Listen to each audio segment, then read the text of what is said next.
और इस बीच wall street journal की रिपोर्ट में दावा किया गया कि रूस ने ईरान को सैन्य मदद बढ़ा दी है, हमलों में सहयोग कर रहा है रूस। ये बहुत बड़ी खबर सामने आ रही है। वॉल स्ट्रीट जर्नल की रिपोर्ट में यह बड़ा दावा किया गया है कि रूस ने ईरान को दी जाने वाली सैन्य मदद में कर दिया है इजाफा।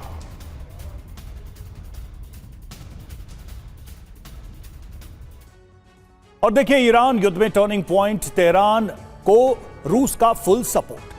पहली बात यह कि वॉल स्ट्रीट जर्नल में रूस को लेकर यह दावा आया है, रूस ईरान को ड्रोन और सैटेलाइट डेटा दे रहा है, लक्ष्य तय करने में मदद कर रहा है क्रेमलिन। अमेरिकी ठिकानों पर हमलों में मदद बढ़ाई है। जी हां, मदद से अमेरिकी ठिकाने पर बहुत सटीक हमले करने में कामयाब हो रहा है ईरान। अब इसके मायने क्या हैं? रूस ईरान मिलकर अमेरिका को चुनौती दे रहे हैं। अब रूस अपने बचे हुए सहयोगियों को बचा रहा है, इंटरनेशनल साख को बचाने की कोशिश हो रही है। अमेरिका के दबाव से रूस के पुराने साथी कमजोर हुए हैं, दुनिया में नए ब्लॉक बन रहे हैं, अमेरिका वर्सेस रूस और ईरान। आगे चलकर बड़ा युद्ध या तनाव बढ़ने का खतरा भी इसके साथ रवि बढ़ता जा रहा है। बिल्कुल सिवाज सर, अब बात कुल मिलाकर यह है, पाकिस्तान की जो भूमिका हमें दिखाई दे रही है, मतलब ये थोड़ा सा मुश्किल है। ये वकील किसका है?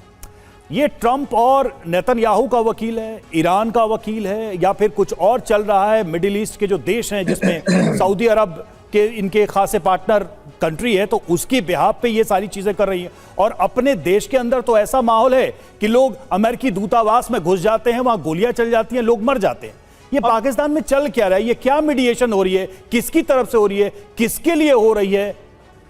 हाँ बिल्कुल, देखो रवि, एक तरफ कुआं एक तरफ खाई, क्योंकि ये सच्चाई है कि पाकिस्तान की अंदरूनी हालात तो ख़राब हैं ही, इकोनॉमिक कंडीशन बहुत ख़राब है, पॉलिटिकल इंस्टेबिलिटी है और टेररिज्म बढ़ रहा है, ऊपर से इनके और लड़ाई तालिबान अफगानिस्तान से हो रही है। मगर जो अब ये कहाँ फंसे हुए हैं, क्योंकि इनके साथ सऊदी के साथ एक डिफेंस पैक्ट है और उसमें साफ लिखा है एक पे हमला तो दोनों पे हमला माना जाएगा, जबकि सऊदी के ऊपर तो ईरान हमला कर रहा है, तो फिर सऊदी की मदद क्यों नहीं कर रही है? अगर ये सऊदी की मदद करते हैं लड़ाई में, तो फिर देखें ईरान के अंदर कम से कम 20% शिया पॉपुलेशन है, वो इनके अगेंस्ट हो जाएगी। तो कहीं ना कहीं ये एक चाल खेल रहा है पाकिस्तान, ये ढोंग रच रहा है कि हम बातचीत कराना चाहते हैं, बल्कि इसका ये कोई मीडिएटर का रोल नहीं कर सकता।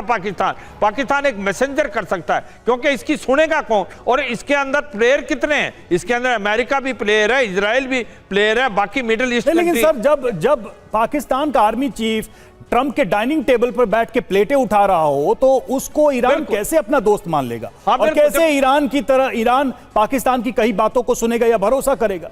कोई नहीं सुनेगा। मतलब ये आपने ठीक है Ravi, you hit the nail on the head. Pakistan की कोई भी सुनेगा नहीं। पाकिस्तान की इतनी हैसियत नहीं है कि वो डिक्टेट कर पाए, वो डिप्लोमेटी ऐसा कुछ कर पाए कि इस लड़ाई को सुलझाने के लिए कोई मौका मिले।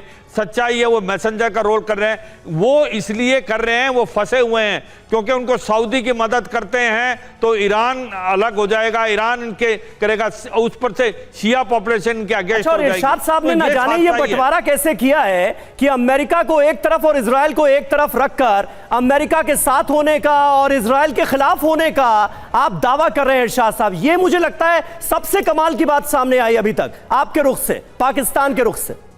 देखें, मुझे सुनिए और मुझे बोलने दीजिएगा। बोलिए। मैं ये कहूंगा, देखें, आपको साफ नजर नहीं आ रहा, वाजे नजर नहीं आ रहा है कि हालात क्या हैं और किस तरफ जा रहे हैं। जब से पाकिस्तान ने अमन की, शांति की बात की, तो एकदम थोड़ा हमले कम हो गए।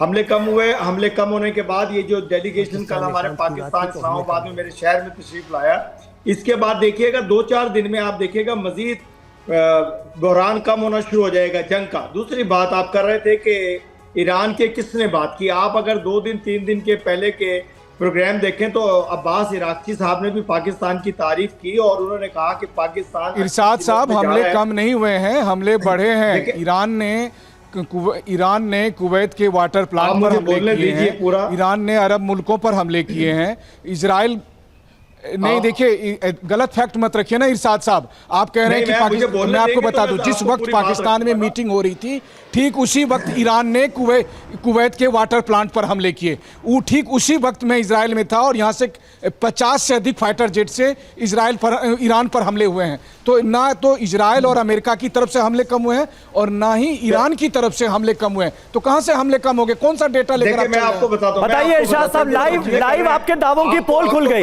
इरशाद साहब, आपके दावों की लाइव पोल खुल गई, इसीलिए कहता हूं मैं कि झूठ मत बोला कीजिए। आप बोलने देते नहीं है, मेरा लफ्ज पूरा नहीं होता तो 4 लोग बोलते हैं आप लोग ना। तो गलत बात बोली ना आपने, इसीलिए मनीष ने आपको इंटरप्ट किया बीच में।